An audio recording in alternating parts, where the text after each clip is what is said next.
In today's challenge video, we're seeing can you beat Fallout when every enemy is legendary, respawns after every loading screen, 20 different modded factions attack each other and me, the books tree is mixed, the crafting is mixed, one life, very hard mode survival, every death makes the game harder, plus food, disease, stats, all of them. Now, at the start of every playthrough, I always go for the endurance bobblehead in Quincy. At the start, straight at it. I like level. Matrix all for kids. Meow. Episode 5, Fallout 4, New Eden. Hello. Welcome to whatever we're calling this horror show, where we don't want to start a great big flame in your hearts. We just want to set the world on fire. This month we're covering everything with love, romance, and Strontium 90, and the curse of the four. The fourth game in every franchise is where they blitz over the rad shark. The very complex technical coincidence surrounding it is that game development, who cares? The story sucks, New Vegas is better. We got fathers you wouldn't understand versus Little Caesar's Hegelian dilemmas. And just like your real father, he's gone for good there. Or so the commies want you to believe. Uncle Todd's Cabin gave us a hinty hint that there was some parts of the narrative that was locked in the ground as the game was bombarded by negative plot progression. Have you run into anything yet where you're like, God, I really wanted someone to do this, but nobody's found this or this or this, or nobody's... There's a couple things, but I don't want to say them yet. They eventually will find them. There's one really good one that no one's really talked about. Is that right? Yeah. It's in a terminal somewhere, but yeah. It's Sean. I mean Father Sean. It's playing a Garden of Eden. Let's first, see who Sean Johnson is as a person, as an infant. He was kidnapped by a cereal box because he had unirradiated DNA, which is needed to make human sense. But Sean suffered from a psychological problem called being kidnapped and made into a figurehead by cornflake psychosis. A psychologist would call this condition being a loner. Come on, grab your friends and let us read some terminal entries. Ahem, big girl voice. Oh! I wonder if he ever considers the ramification of what he asked me to do. If he worries that having me build a synth that's supposed to approximate him as a child might give me some unintended insight into his character. Probably not. And to be honest, it probably won't. The subtext of this is, yeah, Shauna boy ain't no social butterfly. We as a parent see he just turned 60, but he never gave me any grandchildren? Oh, Sean's an outsider. All the people that works under him may respect him, but he ain't attending those ice cream socials. You know, not going around with greasy hair saying, hey, daddy-o, to the June bugs. We especially needed a speech check to get him to admit he harbored feelings for the other half of his chromosomes. It seems her death was an unfortunate bit of collateral damage. Collateral damage? Is that all she was to you? I forget that it's been such a short time for you. I don't have any direct memories. And I've had my entire life to cope with the loss. Do you get me here? Sean's and Lincoln Park injury. This led to the experiment of unfreezing your bananas. It's because he's a father too. But unlike you, Shawnee's like this cold, humanoid, mechanical that we just don't have a name for yet. So he's unfit for this role of father cause he got no love in him. Sean, realizing this, lined his reasoning with, what if I'd release my still living parent from cryosleep? Then see what his healthy emotional development looks like to better deal with a lack of mine. So he does the thing. Then finds what you have that he lacks. The power of love. what he doesn't have in his poor atomic heart. Because cornflakes. So he made you the father of the Institute. What a nice and wholesome plot development. If we overlook railing those hippies, and that Hildenberger of tragedy, and this. Yeah, you did it too. Don't question it. But this plot does vision apart. When you start to question, how does the power of love relate to being the head of the world's most moral university? The answer is... you already know, it's in the title. It's a Garden of Eden scenario. They want to replace all humans with synths, and having them be the cooler humans, with these new guys needing a father to shepherd them. One that can actually care. You're qualified for it, but not Sean. To understand why is to first realize the motivations of the Institute, ranging from in-game lore to boring yada yada yada yada yada yada. The Institute was messing about helping Boston here to re-Bostonize then. Hey Nikki, Nickelodeon, explain the rest. The Commonwealth Provisional Government. Years back, a group of settlements tried to get together and form a coalition. Every settlement with even a hint of clout sent representatives to try and hash out an agreement. Only the Institute sent a representative of their own, a synth. The man killed every rep at the talks. The gist is the Institute was once uppity for the provisionaries, but saw in that meeting something they didn't like, so pew pew pew pew pew. The Institute called these provisionaries as unstable, unorderly, falling apart. It ended in bickering, infighting. It was a disaster. No. We look after our own now. Yeah, but what does that mean? The answer to that could be explained with essentialism v. existentialism. Essentialism is a philosophy postulated by Aristotle. Then 20 people after him that we never talk about.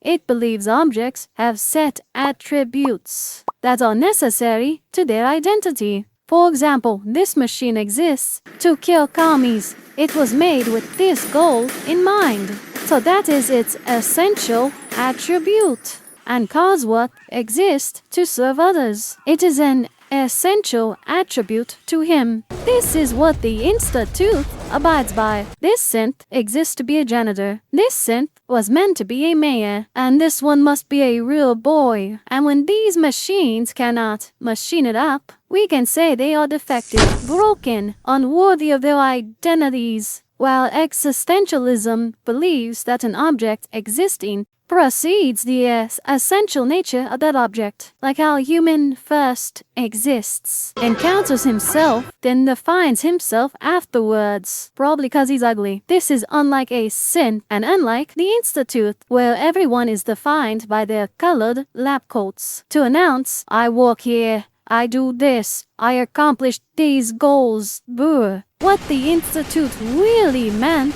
when they saw the provisionaries' unorderliness is that they were existing, but they were not defined by their tasks. Think of the provisionaries as the settlement system with the Garvey train. Choo-choo, he gives you that radiant quest for doing something for the settlement. So you do that. Then he gives you another one, and you do that. And on and on and on and on and on and on and on and on and on and on and on. You realize it was just the same quest on repeat, with no true end goals and merely a regression of conflict. The Institute saw this as a flaw of not of lazy development, but of human nature that must be rectified. Take the gander at this symbol, the Da Vinci's Vitruvian man. This is not 1-to-1 to a human. Vitruvi here was supposed to be the model of ideal proportions, rather than a recreation of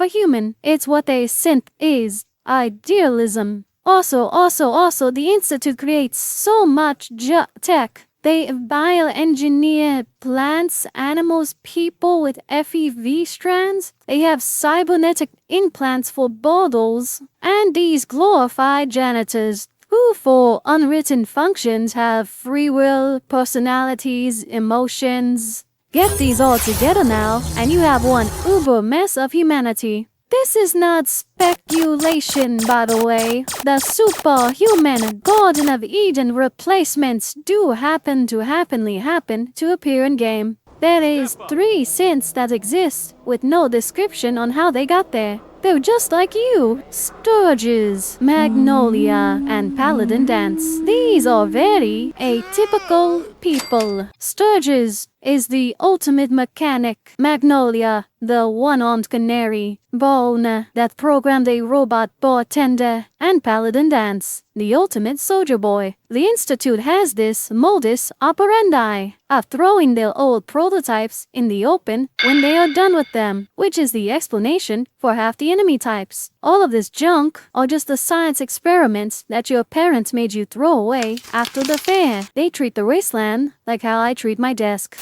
First up, Magnolia. She sings about once being a drug addict, then partaking in harlotry for drugs. Oof. For someone who was just discarded out in the open with nothing and no one, it would perceptively be known of a person of minimal social bonds to end up that way in a civilized place. She also sings about spoilers relating to the Institute. You know, the cursors and the music teleportation, which are details that are explicitly said only you and the Institute would know about at that point. It's as if she had memories of the white rooms and is unconsciously singing about them. Second person, good old Sturgy. If you read his terminal, Sturgy has a relationship with the Atom Cats. Meow. He was probably one of them before moving to Quincy. That's because of his, pompadour. The Atom Cats, meow, are these archetypical greasers that body shop with these discarded car parts they find in junkyards.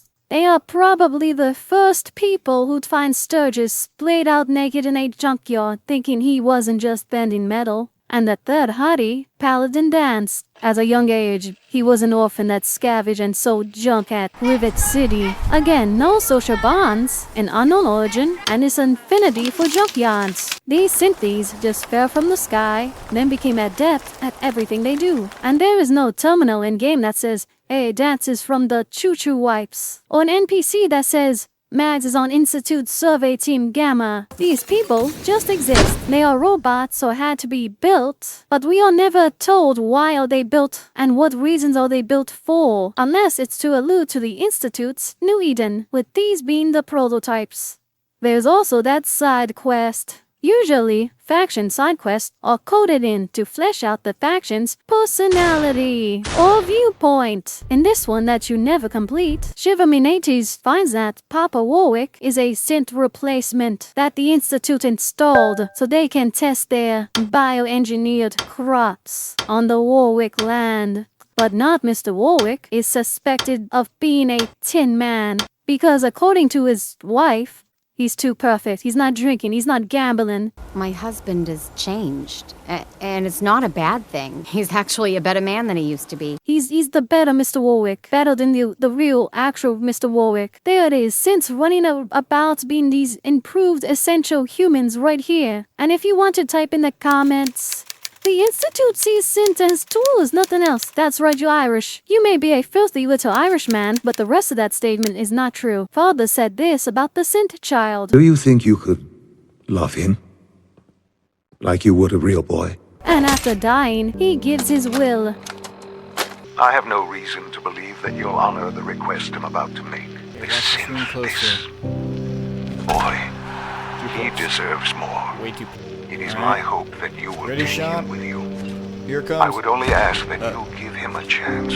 I mean, is everyone's dying wish for someone to look after their hammer? It's because he did not see Seanbot as a tool. What separates the Gen 3s they use for janitorial labor versus Seanbot 3000 is that Seanbot was manufactured for the purpose of being walked by a paternal figure, while the other Gen 3s were made for menial labor. That is their gimmick. All beings must have a essential purpose, and they must carry out that essential purpose or be replaced. Their director, father, included. You're his He could not love his creations enough to shepherd them to be greater than humanity. Now you must. Or you could blow up the place with Liberty Prime. We got options. Nuclear ones. But even if you have the Institute be the second best mushroom cloud you ever seen, you still prove their point that pro-visionaries were purported to be poisoned with Bickering, infighting. the very formula of human nature. War never changes. The Railroad, the Brotherhood, and the Minute Maids. All three of them wants the same thing, don't they? Destroy the Institute. But you don't mosey about their quest line with your powers combined. You take a short detour to slaughter the other guy. That's because they're not robots. They're existential. They exist first, and the side purpose through existing, not before it. The trio would bicker, they would infight, since they had decided on a different reason for their existence that pushed them to the wants of destroying the Institute. But three robots, given a similar task, would not disagree. No more than a toaster can disagree with other toasters, or any more than a hammer can argue with other hammers, as they are, essentially, their specific task and nothing else. So no matter what ending you choose, the Institute will always be right. The Commonwealth is dead, for hell is people, so let's make robots.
Matrix all for kids.